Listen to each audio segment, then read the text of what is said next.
Now go to brief comments for the next almost 15 minutes. Senator Sifuna, Edwin. Thank you, Honorable Speaker. I could sense some anxiety on the part of the majority whip when the statement by the Kirinyaga Senator Murango was being read.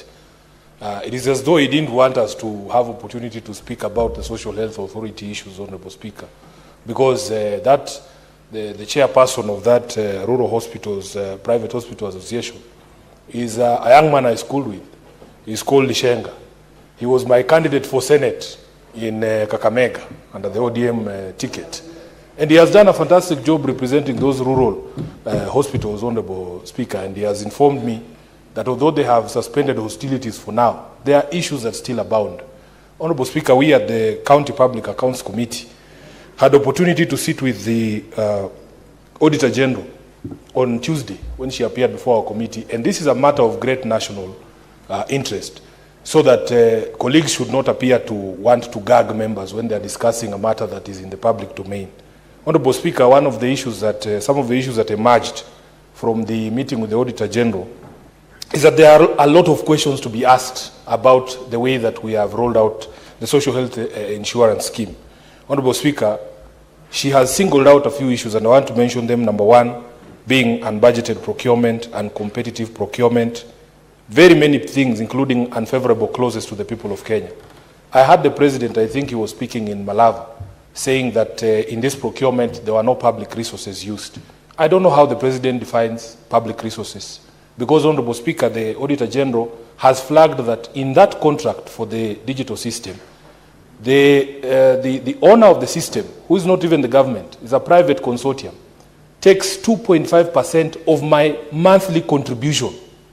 Every time I pay my 32,000, that digital systems operator gets 2.5%. Then they get 5% on claims to hospitals. This is something that does not make any sense to me, Honorable Speaker. Why are claims being subjected to 5% deduction from the system operator? Then there is something called track and trace that they charge 1.5%. They are unconscionable contract terms, and we have to speak about these issues without appearing like, we are witch hunting or anything.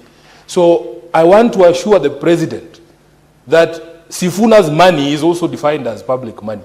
My money is also public money because I'm making a contribution. All of us are making a contribution.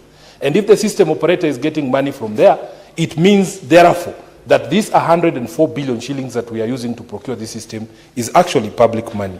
So, Honorable Speaker, the Auditor General made a suggestion to the House. Unfortunately, I'm no longer a member of the Senate Business Committee, but I think it is something that would be helpful to all of us as a House. She said that she needs to be allowed to also speak to Parliament in what she called a State of Accountability address. Let her come before this House, Honorable Speaker, and tell us the state of accountability in the country, because it will cut across all these issues on matters that are devolved and our individual counties, because there are problems all over the place. And, Honorable Speaker, although she tried to run away, we tried to tell her that, in fact, the Audit Act gives her powers to make recommendations that bind the hands of other institutions in the accountability ecosystem.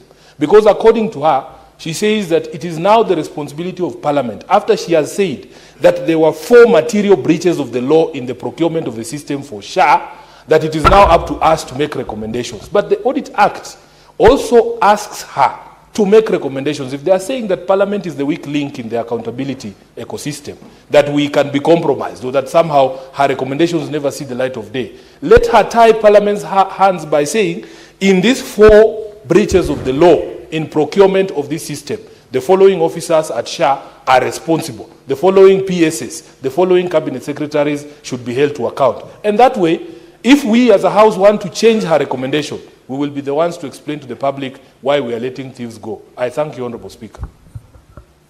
Senator Sifuna, you have really enjoyed 5 minutes out of 15 that are provided for statements this afternoon.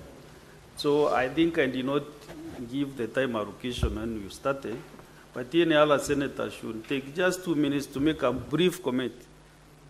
Not to debate about the statement, just a brief comment.